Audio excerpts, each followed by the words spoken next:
Mummy 9 વાગી ગયા, પપ્પા કેમ હજી ન આવ્યા? અરે હમણાં આવતા હશે તારા પપ્પા. મમ્મી મોડું થઈ જાય છે હોટલમાં જવા હાટું. મોડું થાય ને તો ભૂખ વધારે લાગે. પપ્પા આવતા કેમ નથી?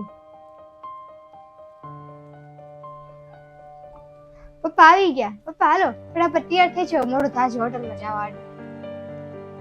તમે કેમ આમ ઊભા છો, કઈ બોલતા નથી પપ્પા? આજે આપણે છે ને બહાર જમવા નથી જવાનું. તમે દર વખતે આવા બાના કાઢતા હો પપ્પા. મારી વાત તો સાંભળ.